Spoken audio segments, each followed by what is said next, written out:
স্থানীয় সংবাদ।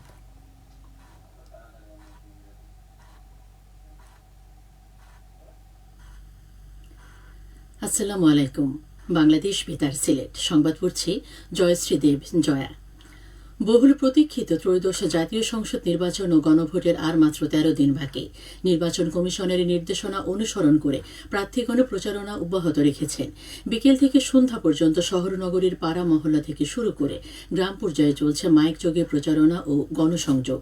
এবারের নির্বাচনে পোস্টার না থাকায় প্রার্থী ও সমর্থকদের মাইকিং ব্যানারের উপরই প্রচারণা সীমাবদ্ধ রাখতে হচ্ছে। এছাড়া এবার প্রথমবারের মতো জাতীয় সংসদ নির্বাচনের পাশাপাশি গণভোট অনুষ্ঠিত হচ্ছে। জুলাই সনদের ভিত্তিতে সংবিধান সংস্কারের উপর এই গণভোটে অংশ নেবার জন্য সরকার সর্বত্র প্রচারণা অব্যাহত রেখেছে। এতে ভোটারদের জুলাই সনদ ও সংশ্লিষ্ট সংবিধান সংস্কার সম্পর্কে নিজ নিজ মতামত প্রদান করতে হবে। জুলাই জাতীয় সনদ সংবিধান সংস্কার বাস্তবায়ন আদেশ 2025 এবং জুলাই জাতীয় সনদে লিপিবদ্ধ সংবিধান সংস্কার সম্পর্কিত প্রস্তাবগুলোর প্রতি সম্মতি আছে কিনা সেই রায় দিতে হবে গণভোটে। প্রস্তাবগুলো হচ্ছে: নির্বাচনকালীন তত্ত্বাবধায়ক সরকার, নির্বাচন কমিশন এবং অন্যান্য সাংবিধানিক প্রতিষ্ঠান জুলাই সনদে বর্ণিত প্রক্রিয়ার আলোকে গঠন করা হবে। আগামী সংসদ হবে 2 কক্ষ বিশিষ্ট। জাতীয় সংসদ নির্বাচনে দলগুলোর প্রাপ্ত ভোটের অনুপাতে 100 জন সদস্য বিশিষ্ট একটি উচ্চকক্ষ গঠিত হবে এবং সংবিধান সংশোধন করতে হলে উচ্চকক্ষের সংখ্যাগরিষ্ঠ সদস্যের অনুমোদন দরকার হবে। সংসদে নারীর প্রতিনিধি বৃদ্ধি, বিরোধী দল থেকে ডেপুটি স্পিকার ও সংসদীয় কমিটির সভাপতি নির্বাচন, প্রধানমন্ত্রীর মেয়াদ সীমিতকরণ, রাষ্ট্রপতির ক্ষমতা বৃদ্ধি, মৌলিক অধিকার সম্প্রসারণ, বিচার বিভাগের স্বাধীনতা ও স্থানীয় সরকার সহ বিভিন্ন বিষয়ে যে 30টি প্রস্তাবে জুলাই জাতীয় সনদে রাজনৈতিক দলগুলোর ঐকমত্য হয়েছে সেগুলো বাস্তবায়নে আগামী নির্বাচনে বিজয়ী দলগুলো বাধ্য থাকবে।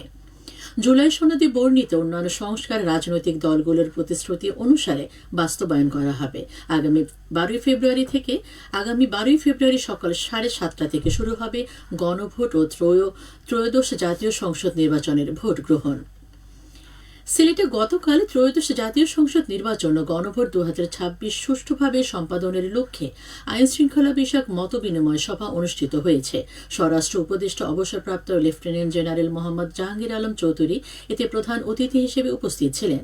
স্বরাষ্ট্র মন্ত্রণালয়ের সিনিয়র সচিব নাসিমুল গনির সভাপতিত্বে এতে বিশেষ অতিথি ছিলেন পুলিশের মহাপরিদর্শক বাহারুল আলম এবং সিলেটের বিভাগীয় কমিশনার খান মোহাম্মদ রেজাউন নবী। মৌলভীবাজারের জেলা প্রশাসক তহিদুজ্জামান পাভেল ভোট গ্রহণকারী কর্মকর্তাদের উদ্দেশ্যে বলেছেন, ভোট কেন্দ্রের প্রতিটি কক্ষে আপনারাই হচ্ছেন নির্বাচন পরিচালনার প্রথম সারির যোদ্ধা। নির্বাচনের দায়িত্ব পালনের সততা, সাহস ও নিষ্ঠাই হবে আপনাদের সবচেয়ে বড় শক্তি।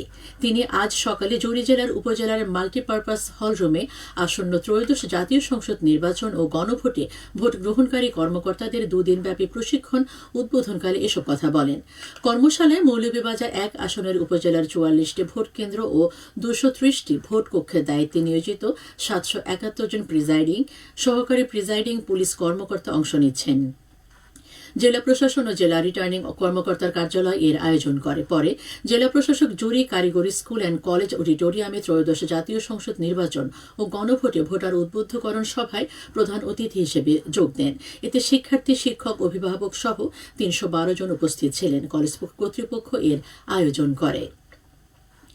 মৌলভীবাজার শাহ মোস্তফা ডিগ্রি কলেজে কর্তৃপক্ষের আয়োজনে আজ থেকে শুরু হয়েছে 3 দিনব্যাপী বাঙালির ঐতিহ্যবাহী পিঠা উৎসব। কলেজ অধ্যক্ষ প্রফেসর ডক্টর মামুনুর রশিদ সকালে কলেজ ক্যাম্পাসে প্রধান অতিথি হিসেবে উৎসবের উদ্বোধন করেন।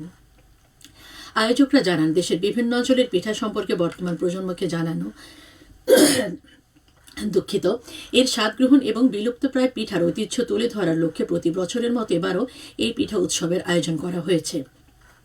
এতে রকমারি নাম ও বাহারি ডিজাইনের হাতে তৈরি শীতের পিঠার 19টি স্টল স্থান পেয়েছে। আগামী শনিবার রাত পর্যন্ত প্রতিদিন দুপুর 2টা থেকে সন্ধ্যা 6টা পর্যন্ত পিঠা উৎসব সকলের জন্য উন্মুক্ত থাকবে। অত্যন্ত দুঃখিত। এদিকে সিলেটের আগামীকাল সাংস্কৃতিক সংগঠন শ্রুতির আয়োজনে পিঠা উৎসব অনুষ্ঠিত হবে। নগরীর ব্লুবার্ড স্কুল অ্যান্ড কলেজ মাঠে দিনব্যাপী এই উৎসবে নানান পদের পিঠা প্রদর্শনের পাশাপাশি পরিবেশিত হবে সঙ্গীত, নৃত্য এবং আবৃত্তি। এবারে শুনুন কৃষি সংবাদ। একসময় বোরো ধান ও প্রাকৃতিক মাছে সমৃদ্ধ এক এলাকা ছিল সুনামগঞ্জের ধর্মপাশা উপজেলার পাইকুরাটি ইউনিয়নের ঐতিহ্যবাহী হলদের বিল। বর্ষা মৌসুমে এই বিলে প্রচুর মাছ পাওয়া যেত এবং শুষ্ক মৌসুমে হতো বোরো ধান চাষ, কিন্তু কালের বিবর্তনে উজান থেকে নেমে আসা বালুতে ধীরে ধীরে ভরাট হয়ে পড়ে বিলটি। সম্প্রতি সেই পরিত্যক্ত হলদের বিলে নতুন সম্ভাবনার দুয়ার খুলে দিয়েছে বাণিজ্যিক কুমড়া চাষ। পার্শ্ববর্তী নেত্রকোনার বারহাট্টা ও কলমাকান্দা উপজেলার কিছু কৃষক ঝুঁকি নিয়ে বালিময় জমিতে কুমড়া চাষ শুরু করেন। অল্প সময়ের মধ্যে তারা লাভবান হয়, বিষয়টি এলাকা জুড়ে আলোচনার জন্ম নেয়। উপজেলা কৃষি অফিস সূত্রে জানা গেছে, চলতি মৌসুমে ওই বিলে 400 কাঠা জমিতে কুমড়া চাষ করা হয়েছে। কর্মকর্তারা জানান, তারা কৃষকদের বিভিন্ন পরামর্শ ও দিক নির্দেশনা দিচ্ছেন। পার্শ্ববর্তী বারহাট্টা কলমাকান্দা উপজেলার কৃষকদের কুমড়ো চাষে সাফল্য দেখে এবছর পাইকুরাটি ইউনিয়নের জামালপুর গ্রামের 3 জন এবং ভাটগাঁও গ্রামের 1 জন কৃষক কুমড়ো চাষ শুরু করেছেন। কৃষকরা জানান, আমরা ঝুঁকি নিয়ে গত বছর কুমড়ো চাষ শুরু করি, ফলন ভালো হওয়ায় এবছরও চাষ করছি, আশা করছি এবছরও ভালো ফলন পাবো। সবশেষে আবহাওয়া। রাত 1টা পর্যন্ত পূর্বাভাসে বলা হয়েছে, সিলেট সহ পার্শ্ববর্তী এলাকায় আজ কোনো সতর্কবাণী নেই এবং কোনো সংকেতও দেখাতে হবে না। আজ সিলেটে সূর্যোদয় হয়েছে 6টা 36 এবং সূর্য অস্ত যাবে 5টা 35। সংবাদ শেষ হলো। আমাদের পরবর্তী স্থানীয় সংবাদ প্রচারিত হবে সন্ধ্যে 7টায়।